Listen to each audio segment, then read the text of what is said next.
Hello दोस्तों, स्वागत है आपका मेरे चैनल वास्तु टिप्स घरेलू उपचार में। यदि आपने अभी तक मेरे चैनल को सब्सक्राइब नहीं किया तो प्लीज़ मेरे चैनल को सब्सक्राइब कीजिए। आज हम जानेंगे महालक्ष्मी व्रत के बारे में। महालक्ष्मी व्रत आज से शुरू हैं और ये 6 अक्टूबर तक चलेंगे। महालक्ष्मी व्रत के दौरान हमें क्या करना चाहिए और क्या नहीं, और इसकी पूजा विधि क्या है। महालक्ष्मी व्रत भाद्रपद महीने की शुक्ल अष्टमी से शुरू होकर 15 या 16 दिन तक आश्विन कृष्ण पक्ष की अष्टमी तिथि तक चलता है। महालक्ष्मी व्रत माँ लक्ष्मी जी को समर्पित होता है। आज से इस व्रत की शुरुआत हो चुकी है और ये व्रत लगातार 16 दिन तक चलेंगे। इन दिनों में वैभव लक्ष्मी जी का पूजन करने की मान्यता है। हिंदू धर्म में आज का दिन यानी शुक्रवार का दिन माँ लक्ष्मी को समर्पित है, लेकिन महालक्ष्मी व्रत का विशेष महत्व होता है। ये व्रत भाद्रपद और आश्विन माह में पड़ते हैं। लगातार 16 दिन तक माँ लक्ष्मी को प्रसन्न करने के लिए महालक्ष्मी व्रत रखे जाते हैं। इस दौरान महिलाएं और पुरुष दोनों ही लक्ष्मी जी के व्रत पूजा पाठ और मंत्र का जाप कर उपासना करते हैं। इस व्रत को करने से घर में धन सुख और समृद्धि प्राप्त होती है। अगर आप पहली बार महालक्ष्मी व्रत रख रहे हैं तो जान लें कब कैसे रखे जाते हैं और ये व्रत और क्या है माता लक्ष्मी को प्रसन्न करने की पूजा विधि।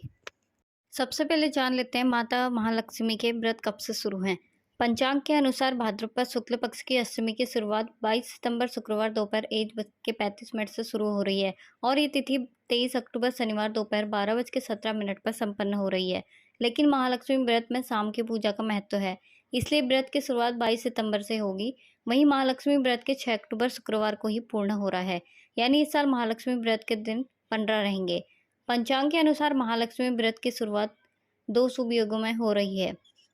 इस दिन आयुष्मान और सौभाग्य योग बन रहा है, जो अधिकांश कार्यों के लिए शुभ होते हैं। इस दिन आयुष्मान योग रात 11:53 से है, जबकि सौभाग्य योग दिन भर है। महालक्ष्मी व्रत की पूजा विधि। इस दिन आप सुबह जल्दी उठें और स्नान करके साफ कपड़े पहनें। फिर पूजा स्थान को साफ करके एक चौकी रखें। इसके बाद चौकी में महालक्ष्मी को स्थापित करें। महालक्ष्मी जी की स्थापना करने के बाद लक्ष्मी माँ को पंचामृत से स्नान कराएं, सिंदूर और कुमकुम लगाएं। इसके बाद घर के मंदिर में दीप जलाकर सभी देवताओं को दिखाएं। अब माँ की पूजा शुरू करें और उन्हें फूल की माला अर्पित करें। माँ को 16 श्रृंगार की सामग्री भी अर्पित करें, इसे बहुत ही शुभ माना गया है। फिर प्रसाद में पान के पत्ते में लौंग डालकर चढ़ाएं। साथ ही बतासा, 1 रुपये का सिक्का, छोटी इलायची चढ़ाकर भोग लगाएं। यह सब कर लेने के बाद महालक्ष्मी व्रत की कथा पढ़ें। पूजा के अंत में माँ की आरती करें और अपनी मनोकामना की प्रार्थना करें। महालक्ष्मी व्रत के दौरान क्या करें और क्या नहीं। मान्यता है कि महालक्ष्मी व्रत की अवधि में माँ लक्ष्मी घर में विराजमान रहती हैं।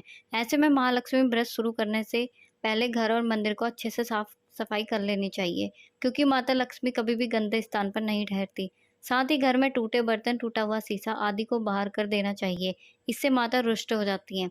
धार्मिक ग्रंथों के अनुसार महालक्ष्मी व्रत के दौरान सुबह शाम घर के मुख्य द्वार पर घी का दिया जलाना चाहिए। व्रत के पहले घर के मुख्य द्वार पर हल्दी और कुमकुम से माँ लक्ष्मी के पद चिन्ह बनाएं। साथ ही माँ लक्ष्मी के मंत्र ओम नम लक्ष्मी नमः का रोजाना 108 बार जाप करें। इससे माँ लक्ष्मी प्रसन्न होते हैं और अपने भक्तों पर अपनी कृपा बरसाती हैं। अगर आपको मेरी वीडियो पसंद आए तो चैनल को सब्सक्राइब कीजिए और शेयर कीजिए, ताकि मैं रोज़ नई नई वीडियो आपके लिए ला सकूं।